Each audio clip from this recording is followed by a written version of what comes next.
Hi, జై భీమ్ మిత్రులారా. నా పేరు సోమేష్ కుమార్. మాది రింతాడ గ్రామం. మా గ్రామంలో ఉన్న వరి పొలాలను ఆ, చూడండి మిత్రులారా. ఇవన్నీ మా గ్రామంలో ఉన్న వరి పొలాలు. అయితే మా పొలం ఆ, ఎలా ఉందని నేను ఈరోజు చూడ్డానికి రావడం జరిగింది. చాలా ఆ పొలాన్ని చూసి చాలా ఆందోళన చెందాల్సిన పరిస్థితి. ఎందుకంటే ఈ సంవత్సరం ఎల్నినో ప్రభావం ఉందని మనకు వాతావరణ శాఖ ముందస్తుగానే తెలియజేస్తూ, ఆ ఎఫెక్టు ఈ సంవత్సరం ఇంతలాగా ఉంటుంది అని మనం అనుకోలేదు. కానీ ఈ సంవత్సరం అయితే ఆ ఎల్నినో ప్రభావం చాలా ఎక్కువగానే ఉందని మనం ఈ పొలాలని చూడండి. పొలాలు ఉడిసిన తర్వాత సరిగ్గా నీరు లేక ఉడిసిన పొలాలన్నీ కూడా ఇలా ఎండిపోయి బీట్లు వారిపోయి ఉన్నాయి. అంటే దీన్ని బట్టి చూస్తే ఈ సంవత్సరం ఎల్నినో ప్రభావం చాలా ఎక్కువగా ఉందని మనమందరం భావించవచ్చు.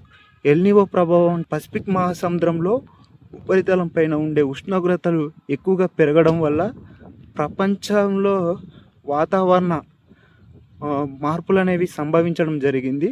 దాన్నే ఎల్నినో ప్రభావం అంటారనమాట. కనుక ఈ ఎల్నినో ప్రభావం మనం దీని నుంచి ఎదుర్కోవాలంటే వాతావరణ శాఖ వారు ఇచ్చే సూచనల ప్రకారంగానే మనం, అలాగే అగ్రికల్చరు అధికారులు ఇచ్చే సూచనల ప్రకారంగా ఈ సంవత్సరం మనం పంటలు వేసుకోవాలి.